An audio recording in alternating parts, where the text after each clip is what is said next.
বলছি না তোমার একটু শোনো।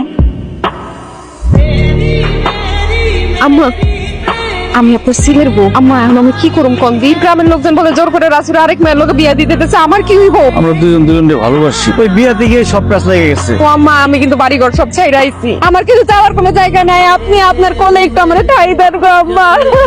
ঠিক আছে, তুমি কান্নাকাটি করো না, আমি দেখতেছি। রাজু ভাই ডাকছিলেন? তুমি আসছো?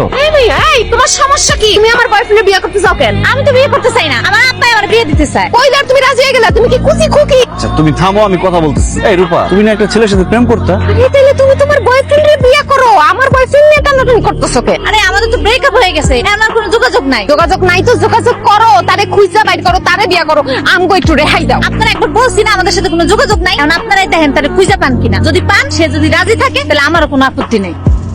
আচ্ছা ভাই, এই গ্রামের সবুজ হাওলাদারের বাড়িটা কোন জায়গায় বলতে পারেন? এ ভাই, মুই সবুজ হাওলাদার। আপনি সবুজ? আপনার একটু খুঁজতেছিলাম, আপনার সাথে জরুরি কথা আছে। মল্লয়ের কথা আছে? সমস্যা নেই, বলবেন। কিন্তু আমি কেডা? আমি রাজু, মনোহরপুর গ্রাম থেকে আসছি, রূপাদের গ্রাম। রূপার না বিয়ে হয়ে গেছে? বিয়ে হয় নাই, সেটা অনেক কাহিনী। চল রূপারে বিয়ে করবো। মানে আপনি রাজি না? মুই রাজি আছিলাম, কেন না রাজি না? রূপা আমার রিজেক্ট করছে, আরে রিজেক্ট করবে না এখন, চলেন আমার সাথে আসেন। এখন এককালে বিয়া করতে আইছে। কত ফির করিয়া বলছি চলো মোরা বিয়া করি বিয়া করি, হেকালে তো কথা শুনো নাই। কারার উপরে মুখে ব্রেকআপ করিয়ে দিছো, এখন বিয়ে করতে আসছো কেন? এখন কি আর আমি আসছি? তারা আমারে নিয়ে আসছে, তখন তো তুমি কোনো কাজকর্মও করতে না। আচ্ছা সবুজ তো এখন একটা ভালো চাকরি করে, এখন তো কোনো সমস্যা নাই, এখন তোমরা বিয়ে করে ফেলো। তুমি বিয়ে শাদীটা করে ফেলো। আব্বারে রাজি করান। ডাক্তার আব্বা আগের ফিরে মুখে এই আব্বার কথা বললে ব্রেকআপ করছে, এ ফিরে আব্বা আব্বা করতে আছে।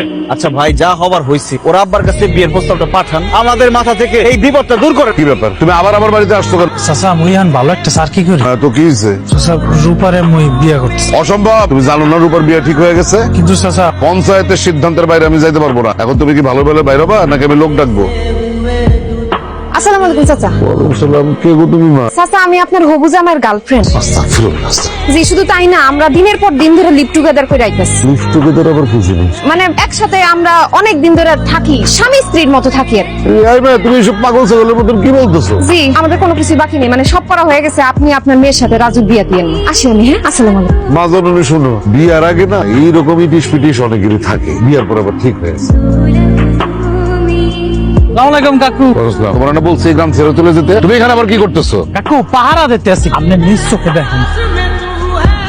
আমি জি, চাচা। এই, তুমি এখানে কেন? আমি তো এখানেই থাকি, এটা আমার হবু শ্বশুর বাড়ি না। আচ্ছা, আমি আরে আপনি চিল্লাচিল্লি করতেছেন কেন? আমি ডাকতেছি। আম্মা, কি হয়েছে বৌমা? ও আপনি কি সমস্যা বলেন? এই মেয়ে এখানে কি করে? বিয়ে এখানে যাবে, সমস্যা কি আপনার? আমার সমস্যা আছে, আমি তোমার হবু শ্বশুর, তুমি আমার মেয়ের বিয়া করবা। হ্যাঁ বিয়ে করুন, আপনার মেয়ের বিয়ে করুন, ওরে বিয়ে করুন, দুইটা বিয়ে করুন, দুইটা বিয়ে করলে তো কোনো সমস্যা নাই। তুমি ছেলে বলে